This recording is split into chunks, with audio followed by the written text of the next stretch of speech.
कक्षा 8 प्रश्नावली 13.1 का 7वां सवाल। तो देखिए बेटा 7वां सवाल है कि मान लीजिए 2 किग्रा चीनी में 9 इंटू 10 की पावर 6 क्रिस्टल है। क्रिस्टल का मतलब होता है दाने। क्या होता है? दाने। निम्नलिखित चीनी में कितने क्रिस्टल होंगे? दो सवाल दे रखे हैं कि 5 किग्रा चीनी में और 1.2 किग्रा चीनी में कितने क्रिस्टल होंगे। तो सबसे पहले हम क्या बनाएंगे बेटा? सारणी। तो ऊपर तो लिख लो आप चीनी की मात्रा। चीनी की मात्रा ये आ जाएगी बेटा x में, और नीचे क्रिस्टल, नीचे क्या लिखो? क्रिस्टल। और ये क्रिस्टल को हम दर्शाएंगे y से। ठीक है ना? अब ध्यान दो बेटा, देखिए सबसे पहले सवाल देखो, पहले सारणी बना लेते हैं। सबसे पहले सारणी बनाओ। जब सारणी बन गई तो ये समझ लो कि हमारा आधा सा सवाल हल हो गया। तो देखो बेटा, चीनी की मात्रा यानी 2 किग्रा चीनी की मात्रा दी हुई है और उसमें क्रिस्टल बनेंगे, वो बनेंगे 9 इंटू 10 की पावर 6। अब आगे ध्यान दो बेटा, चीनी की मात्रा 5 किग्रा दी हुई है। फर्स्ट सवाल में 5 किग्रा दी हुई है। इसमें इसकी संख्या पूछी है, किसकी? क्रिस्टलों की। तो इसको y1 तो ये हो गया, इसको y2 मान लेंगे। और अगले में 1.2 किग्रा चीनी दी हुई है और हमसे पूछा है कि इसमें कितने क्रिस्टल बनेंगे, तो y3 मान लेंगे इसको।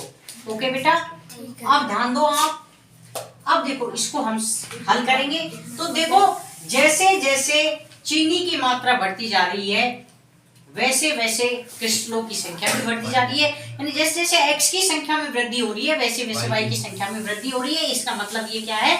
समानुपात में, सीधे अनुपात में है। तो देखिए सूत्र लगेगा हमारा कि x1 बटे y1 बराबर x2 बटे y2 बराबर x3 बटे y3। समझ गए आप? हाँ। ऐसे यदि और भी मात्रा होती तो हम आगे x4 बटे y4 x5 बटे y5 ऐसे कर देते। तो ध्यान दो बेटा, सबसे पहले x1 बटे y1 करते हैं, यानी 2 kg बटे 9 इंटू 10 की पावर 6 बराबर। अब देखो बेटा, इसको करेंगे सबसे पहले y2 की वैल्यू निकालेंगे तो 5 बटे y2।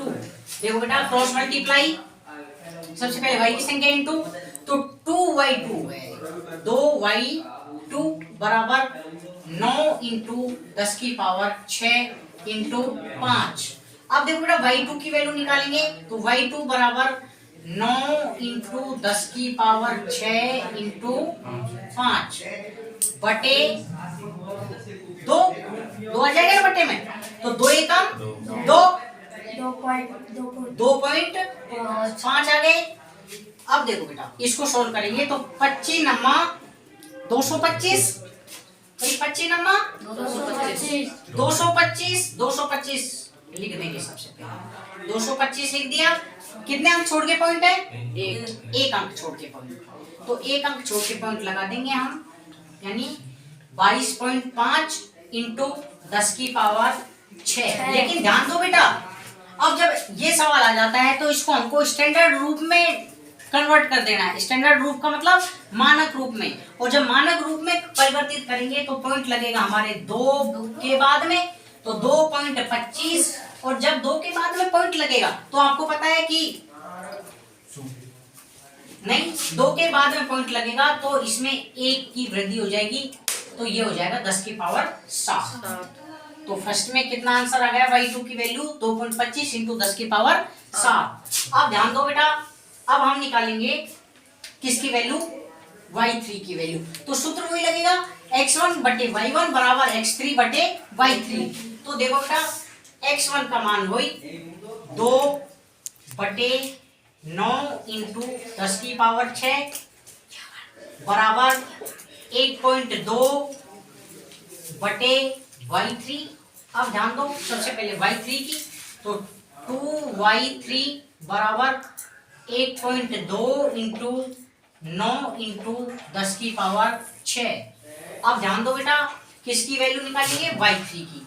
तो y3 को इधर किधर रहने दो, 1.2 इंटू 9 इंटू 10 की पावर 6 और इसके नीचे क्या आ जाएगा 2, 2 एका 2, 2 6 की 12 यानी 0.6 बार कट गया।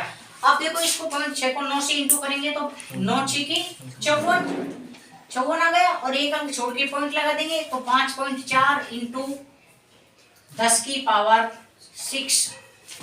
तो ये क्रिस्टलों की संख्या आ गई बेटा, क्योंकि ये पहले से ही किस में लिखा हुआ है मानक रूप में, तो ये किसकी संख्या आ गई क्रिस्टलों की। ओके बेटा। हाँ भाई देखिए 8वां सवाल देखिए। अब रश्मि के पास एक सड़क का मानचित्र है जिसके पैमाने में 1 सेंटीमीटर की दूरी 18 किलोमीटर निरूपित करती है।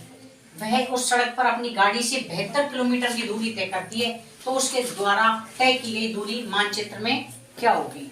तो ध्यान दो बेटा, सबसे पहले सारणी बनाओ। ऊपर लिखो मानचित्र का पैमाना, क्या लिखो मानचित्र का पैमाना, मानचित्र पैमाना, मानचित्र पैमाना लिखो और इसको मानो बेटा क्या x और नीचे लिखो क्या चाल या गति, कुछ भी लिख लो, चाल लिख लो। और चाल किसमें है बेटा किलोमीटर में, किसमें है किलोमीटर में, इसको आप मानो y। सारणी बनाओ सबसे पहले, तो सारणी बना रहे तो अब ध्यान दो बेटा, यदि हमारी सारणी बन गई तो हमारा 60% सवाल हल हो गया। तो देखो बेटा मानचित्र के पैमाने में यानी 1 सेंटीमीटर की दूरी, मानचित्र में 1 सेंटीमीटर की दूरी किसको निरूपित करती है 18 किलोमीटर को, किसको निरूपित करती है 18 किलोमीटर को। तो ध्यान दो बेटा कि 72 km की दूरी, तो वह उस सड़क पर अपनी गाड़ी से 72 km की दूरी तय करती है, उसके द्वारा तय की गई दूरी मानचित्र में क्या होगी। तो 72 किलोमीटर अब यहाँ आएगा, ध्यान रख लेना, किलोमीटर है तो किलोमीटर की जगह लिखेंगे और पैमाने में दी हुई है तो पैमाने की जगह लिखेंगे। तो इस जगह, तो ध्यान दो बेटा ये x1 x2 यानी x2 ज्ञात करना है और y1 और y2 हमें दिया हुआ है, तो वही सीधे अनुपात में है। तो सूत्र लगेगा x1 बटे y1 बराबर x2 बटे y2। ध्यान दीजिए बेटा कि x1 का मान दिया हुआ है 1 सेंटीमीटर बटे 18 बराबर x2 का मान नहीं दिया हुआ है तो x2 लिख दो बटे 72 km। अब ध्यान दो बेटा, सबसे पहले जब दो भिन्नें बराबर में आ जाती हैं तो क्रॉस मल्टीप्लाई, क्रॉस मल्टीप्लाई का मतलब वज्र गुणा।